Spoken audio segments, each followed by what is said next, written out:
आज जो टॉपिक मैं आपके सामने शुरू कर रहा हूँ वो है आपका सल्फ्यूरिक एसिड। हम लोग का राजा कहा जाता है इसको। सल्फ्यूरिक एसिड बहुत इंपॉर्टेंट टॉपिक। और सल्फ्यूरिक एसिड बनाने की भी दो प्रोसेस आपका, एक को कहते हैं हम लोग लेड चैम्बर प्रोसेस, दूसरा है आपका कॉन्टैक्ट प्रोसेस। ठीक है, आज मैं जिस प्रोसेस के बारे में आपसे बात कर रहा हूँ वो है आपका लेड चैम्बर प्रोसेस, शीश कक्ष विधि। तो पहले इसका प्रिंसिपल समझेंगे हम लोग, उसके बाद में विधि को पढ़ेंगे। ठीक, बहुत आसान सा विधि है लेकिन थोड़ा सा लेंथी है, इसलिए इसको आप थोड़ा सा समझने की कोशिश कीजिए। टूटा प्रिंसिपल क्या कहता है इसका? सिंपल सा प्रिंसिपल है इसका। वो ये कहता है कि आप SO2 का ऑक्सीकरण करा दीजिए और इसे कन्वर्ट कर दीजिए इसमें SO3 में। ओके, SO2 का ऑक्सीकरण करा के इसको SO3 में कन्वर्ट कीजिए और इस SO3 की रिएक्शन आप जल से करा दीजिए तो ये बनके तैयार हो जाता है क्या? H2SO4। ठीक है, रिएक्शन करा दीजिए, क्या बन जाएगा आपका? H2SO4 बनके तैयार हो जाएगा। दो स्टेप में आपकी रिएक्शन समाप्त हो जाती है। बट पूरी प्रक्रिया क्या है, एक बात और है इसमें बता दूं, ये जो ऑक्सीजन प्रक्रिया है ये नाइट्रोजन के ऑक्साइड की प्रेजेंस में कंप्लीट होती है। आपको यहाँ पे नाइट्रोजन के ऑक्साइड्स लेने पड़ते हैं। आप NO ले सकते हो, आप Na2 ले सकते हो। यहाँ पे नाइट्रोजन के ऑक्साइड्स का होना जरूरी है, वो कैटालिस्ट के रूप में यहाँ पे कार्य करता है। ठीक है, अब प्रक्रिया क्या है? पूरी प्रक्रिया आपके बोर्ड पर इसमें बनी हुई है। पूरी प्रक्रिया को समझाता हूँ, थोड़ा सा आप ध्यान दीजिए, स्टेप बाय स्टेप इसको समझिए। देखिए, आपको चाहिए SO2। ठीक, तो SO2 का निर्माण हम लोग कैसे करें? उस SO2 का निर्माण करने के लिए सबसे पहले मैंने लगाया यहाँ पे पायराइट बर्नर कहते हैं इसको। ठीक है, आपको शायद दिखाई दे रहा हो, इसे पायराइट बर्नर बोला जाता है इसको। ठीक, पायराइट बर्नर में हम लोग SO2 का निर्माण करते हैं। और इसे पायराइट बर्नर क्यों कहते हैं मैं ये भी आपको बताऊंगा। देखिए, यहाँ पर हम लोग सल्फर को जला देते हैं, उससे आपका SO2 बन जाता है, ऑक्सीजन ली जाती है। दूसरा हम लोग लेते हैं यहाँ पे आयरन पायराइड, यहीं से पायराइट बर्नर निकला है, FeS2 आयरन पायराइड। और इस आयरन पायराइड को भी क्या होता है? जलाया जाता है। जब आप इस आयरन पायराइड को जलाते हैं तो आपका निर्माण हो जाता है किसका? SO2 का। तो हमारा एक मोटिव था SO2 बनाना, SO2 हम लोगों ने बना ली दोनों रिएक्शन से। ठीक है ना। दूसरा काम क्या करते हैं हम लोग, यहाँ पर जो SO2 बन के तैयार होती है, इस SO2 को हम लोग पहुंचा देते हैं डस्ट चैम्बर में।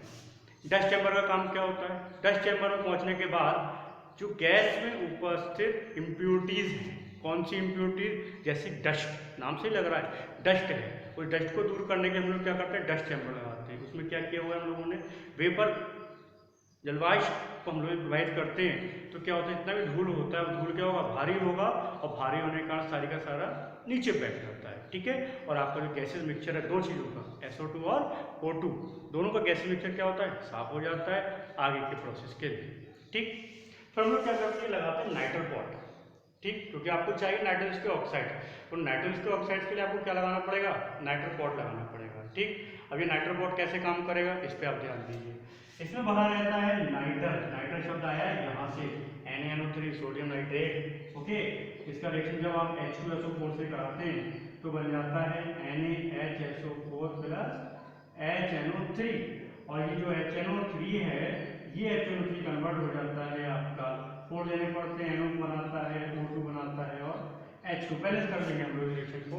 ओके, तो इस तरीके से आपको बनके तैयार हो जाता है यहाँ पर नाइट्रोजन के ऑक्साइड। ये काम होता है यहाँ पे किसका? नाइट्रल पात्र का। ठीक है, अब आपके पास में तीन चीजें हैं, कौन कौन सी? आपके पास SO2 है, आपके पास O2 है, और O2 के साथ साथ आपके पास में एक चीज और है, वो क्या? नाइट्रोजन के ऑक्साइड। इन तीनों ही गैसीय मिश्रण को लेकर हम लोग पहुंचते हैं यहाँ पर, यह है ग्लोबल टावर। ठीक, ग्लोबल टावर पूरी प्रक्रिया का सबसे इंपॉर्टेंट टावर ग्लोबल टावर ईंटों का बना हुआ है, और ऐसी ईंटें लगी हैं, ऐसे ईंट को हमने यूज किया है जो अम्ल को झेलने का ताकत रखती हैं, ये अम्ल को रोक सकती हैं। ठीक है, इसलिए वो कहा गया अम्ल रोधक ईंटों का बना। और अंदर हमने छोटे छोटे टुकड़े भर रखे हैं, हम लोग स्टोन के टुकड़े भरे हुए हैं छोटे छोटे। यहाँ पर हम लोगों ने चार इंपॉर्टेंट काम होते हैं इस टावर के। मैं चारों काम आपको एक साथ नहीं बताऊंगा, चार इंपॉर्टेंट काम है इसके, एक एक करके समझिए। पहला काम है, जो गैसीय मिक्सचर आप लेके आ रहे हो उसके टेम्परेचर को कम करना। 50 से 70 डिग्री तक टेम्परेचर कम हो जाता है जब आप यूज करते हैं किसका? ग्लोबल टावर का। टेम्परेचर कम करना जरूरी क्यों है? क्योंकि अगर टेम्परेचर कम नहीं करेंगे तो SO3 का निर्माण नहीं होगा। अगर आप SO3 का निर्माण करना चाहते हैं तो आपको टेम्परेचर कम करना ही पड़ेगा। ठीक है, दूसरा काम SO2 से SO3 का बनाना। दो काम हो गए। ठीक है, पहला काम टेम्परेचर कम कीजिए, दूसरा काम है SO2 से SO3 का बनाना। ओके, जब आपका SO3 बनके तैयार होता है तो उस SO3 को मैं पहुंचा देता हूँ कहाँ पे? लेड चैम्बर में। ये लेड के बने हुए चैम्बर हैं, इनको लेड चैम्बर कहा जाता है। इन चैम्बर में पहुंचाया जाता है किसको? SO3 को। ऊपर से वाटर हम लोग शावर के रूप में गिराते हैं और SO3 से रिएक्शन के फलस्वरूप क्या बन जाता है? H2SO4 का निर्माण हो जाता है। इंपॉर्टेंट बात यह कि चूंकि लगातार आप वाटर फ्लो कराते रहते हो तो यहाँ से मिलने वाला जो अम्ल है लगभग 65% तक कंसनट्रेट होता है, 65% सांद्र H2SO4 है और यहाँ से मिलने वाले अम्ल को हम लोग चैम्बर एसिड कहते हैं। क्या कहते हैं हम लोग? चैम्बर एसिड, कक्ष अम्ल कहा जाता है, क्योंकि आप इसको कक्ष से प्राप्त कर रहे हैं। ओके, अब इस अम्ल को करना है हमको सांद्र, तो सांद्र करने के लिए क्या करते हैं हम लोग? इसे सांद्र करने के लिए पहुंचा दिया जाता है कहाँ पे? ग्लोबर टावर में। ठीक है, सबको इकट्ठा किया, कहाँ पहुंचा दिया? Glauber tower. यहाँ पे तीसरा काम आ गया ग्लोबर टावर का। क्या काम था? तीसरा काम है ग्लोबर टावर का कि लेड चैम्बर से आने वाला जो एसिड है, जिसको आपने चैम्बर एसिड कहा है, उस चैम्बर एसिड को सांद्र करना, ये ग्लोबर टावर का तीसरा काम। कैसे सांद्र करता है मैं बताऊंगा आपको। ठीक है, ग्लोबर टावर का तीसरा काम। और सांद्र होने के बाद में हम उसको इकट्ठा करते हैं, ठंडा किया, और हम लोग यहाँ से हम लोग H2SO4 को क्या करते हैं? प्राप्त कर लेते हैं। लगभग 90% तक कंसनट्रेट H2SO4 यहाँ से प्राप्त हो जाता है। ओके, 3 काम हुए हैं, लेकिन अभी एक काम रह गया है, मैं बात करूंगा उसके बारे में। अब ध्यान दीजिए आगे, SO3 से H2SO4 बन गया, उसको हम लोगों ने इकट्ठा कर लिया, लेकिन नाइट्रोजन के ऑक्साइड्स जो कि गैसीय कंडीशन में हैं वो लगातार यहाँ से साथ साथ चल रहे थे, और जो गैसेज मिक्सचर था वो लगातार साथ साथ चल रहा था। मैंने क्या किया, क्योंकि नाइट्रोजन के ऑक्साइड कैटालिस्ट है, वो खत्म नहीं होते, उसका दोबारा प्रयोग कैसे किया जाए, मैंने सारे के सारे जो गैसेज मिक्सचर बचा था उस गैसेज मिक्सचर को कहाँ पहुंचा दिया? एक नए टावर में, जिसको नाम दिया गया है गेलुसैक टावर। ओके, साइंटिस्ट नेम पर है, गेलुसैक टावर इसको नाम देंगे। कोक भरा रहता है इसमें, गेलुसैक टावर है आपका। ओके, तो गेलुसैक टावर में मैंने यहाँ पे क्या किया, नाइट्रोजन के ऑक्साइड्स और अन्य इम्प्योरिटी जो बची थी उसको यहाँ पे गैसेस रूप में आगे बढ़ के पहुंच गई। कुछ मात्रा में H2SO4 यहाँ पहुंचा देता हूँ।